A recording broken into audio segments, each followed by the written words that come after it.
আজ ব্রেকফাস্ট আর টিফিনে বানিয়েছিলাম রেড সস পাস্তা। সোনু তো ভীষণ খুশি হয়ে গেছে, আজ স্কুলে রেড সস পাস্তা নিয়ে যাচ্ছে। আমাদের তিনজনের কিন্তু ভীষণ পছন্দের এটা। যাই হোক, ফার্স্টে আমি কড়াইতেই কিন্তু পাস্তাটাকে বয়েল করে নিয়েছিলাম। কড়াইতে জল দিয়ে এর মধ্যে 1 চামচ নুন আর তেল দিয়ে ফার্স্টে জলটাকে বয়েল হতে দিলাম। এরপর পাস্তাটাকে দিয়ে দিলাম 5 মিনিটের জন্য বয়েল হতে। পাস্তাটা বয়েল হয়ে গেলে ভালো করে জল ঝরিয়ে সাইড করে রাখলাম। এবার 4টে টমেটোকে একটু সাইড করে কেটে নিলাম আর তারপরে বয়েল হতে দিয়ে দিলাম। আর দিয়ে দিলাম বাটিতে অল্প 3টে শুকনো লঙ্কা, ভালো করে 5 মিনিটের জন্য বয়েল করে নিলাম।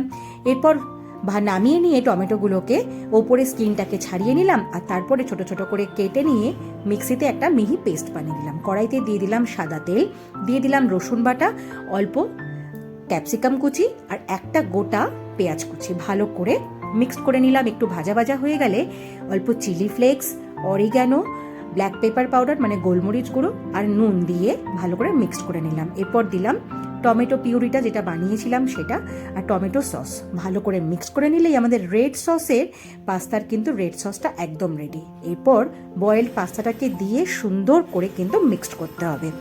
আস্তে ধীরে সুন্দর করে মিক্সড করলাম আর কি সুন্দর ঝরঝরে আমাদের রেড সস পাস্তা একদম রেডি হয়ে গেল। ওপর থেকে দিয়ে দিলাম গ্রেট করা চিজ, তোমাদের কাছে মজারেলা চিজ থাকলে সেটাও দিতে পারো। এরপর সার্ভিং প্লেটে সার্ভ করলাম নিজের জন্য আর টিফিনে ওদের দুজনকে দিয়ে দিলাম। ব্যাস, সুন্দর কিন্তু খেতে লাগছিল। অবশ্যই কিন্তু আমার রেসিপিটা ট্রাই করো।